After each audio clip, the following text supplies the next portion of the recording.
Thank you and welcome to the show this morning. The topic this morning is a topic dealing with an individual who has spent the last 24 years and 4 months in the Tennessee correctional system, 16 of those years on death row. And of course we're talking about Mr. RSimon, who is partially visually impaired. I'm not exactly sure, Richard, whether we would say that you are partially visually impaired or that you are entirely visually impaired. But the fact is that you do not have all of your sight. Is that true in reference to that? That's true. I'm severely visually impaired. Totally blind in my left eye, and a small amount of vision in my right eye. And of course, Richard, let me thank you for being willing to come by and to talk to us this morning about some of the things that have been important in your life. I think, as we said when we introduced you, that you had spent 16 years on death row, and I certainly want to thank you for being willing to come by and to share some of those experiences with us. Let's start off by talking about some of the things in your life that eventually led you to the situations you found yourself in, Richard. Well, Doctor, my life parallels like many other people we see on the news today.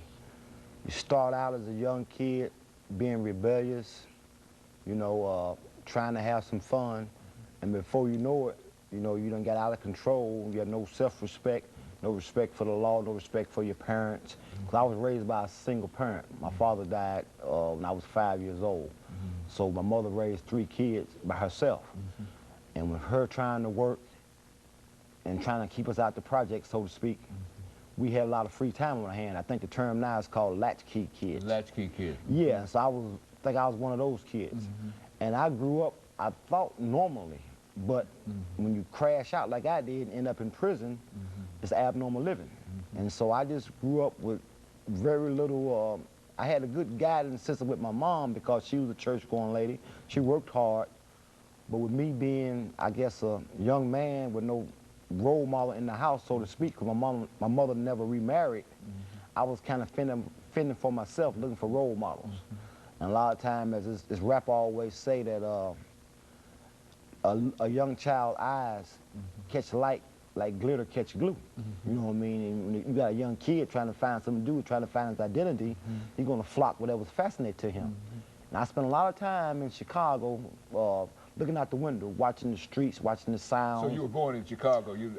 Well, I apologize. Yes, I was raised in Chicago. I was born in North Carolina, but my family migrated to Chicago in the early 60s. So I spent a lot of time on the west side of Chicago watching the sounds, smelling the sounds, and all the kind of stuff just in the inner city life. And I was growing up.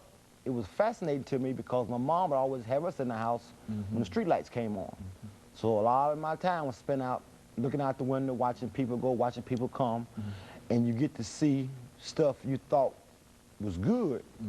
It may have been flamboyant, it may have been loud, but in hindsight it wasn't good. But when you're a young child growing up, you say, okay, this is what a man is, because you see males out in the street. You know, it took me a long time to realize the difference between a male and a man.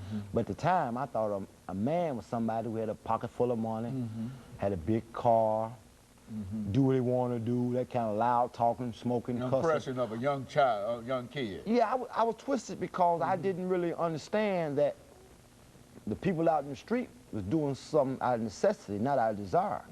And here I was growing up to desire to be a part of the street life, which is bad on my part, but that's how we get caught up. You don't know. And I think my mom, being a single parent, I would listen to her, but I had convinced myself, couldn't no woman tell a young man how to be no man, because she got me in the house when the sun come in, she got me doing this and doing that, and all the other men I see were doing what they want to do. So I would listen to her and be respectful, but all the time, I'm waiting for my chance. When she turned the corner, I'm going the other way, see what I can get into. And lo and behold, you start out, like you say, smoking cigarettes, start out drinking wine, start out gambling, and before you know it, you got an adolescent. I was an adolescent doing adult things. Now, I didn't have, might have had adult desires. I didn't have adult intellect. And it got me in a lot of trouble because, you know, I started drinking, I started gambling, started using drugs, smoking weed and that kind of stuff. And before you know it, I had lost sight of who I was and who I wanted to be. When I was around my family and my folks, I was one way. As soon as the light was out, you know, it was like I was Dr. Jekyll, Mr. Hyde. And I got caught up basically playing both sides against the middle. And man, when people say, when did you realize you was messed up? I woke up in jail.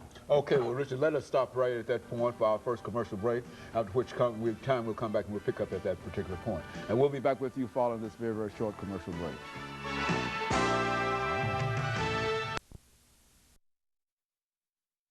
Topic is a